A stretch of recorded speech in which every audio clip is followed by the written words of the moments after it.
एक बार भगवान बुद्ध जेतवन विहार में रह रहे थे। भिक्षु चक्षुपाल भगवान से मिलने के लिए आए थे।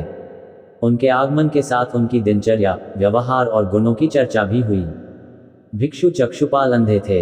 एक दिन विहार के कुछ भिक्षुओं ने कुछ मरे हुए कीड़ों को चक्षुपाल की कुटी के बाहर पाया और उन्होंने चक्षुपाल की निंदा करनी शुरू कर दी कि उन्होंने इन जीवित प्राणियों की हत्या की। भगवान बुद्ध ने निंदा कर रहे उन भिक्षुओं को बुलाया और पूछा कि क्या तुमने भिक्षु को कीड़े मारते हुए देखा है?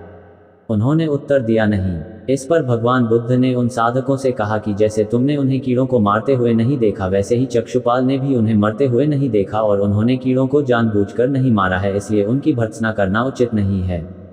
भिक्षुओं ने इसके बाद पूछा कि चक्षुपाल अंधे क्यों हैं? उन्होंने इस जन्म में अथवा पिछले जन्म में क्या पाप किए? भगवान बुद्ध ने चक्षुपाल के बारे में कहा कि वे पूर्व जन्म में एक चिकित्सक थे। एक अंधी स्त्री ने उनसे वादा किया था कि यदि वे उसकी आंखें ठीक कर देंगे तो वह और उसका परिवार उनके दास बन जाएंगे। स्त्री की आंखें ठीक हो गईं, पर उसने दासी बनने के भय से यह मानने से इनकार कर दिया। चिकित्सक को तो पता था कि उस स्त्री की आंखें ठीक हो गई हैं। वह झूठ बोल रही है।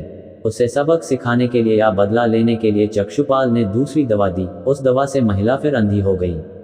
वह कितना ही रोई पिटी, लेकिन चक्षुपाल जरा भी नहीं पसीजा। इस पाप के फलस्वरूप अगले जन्म में चिकित्सक को अंधा बनना पड़ा।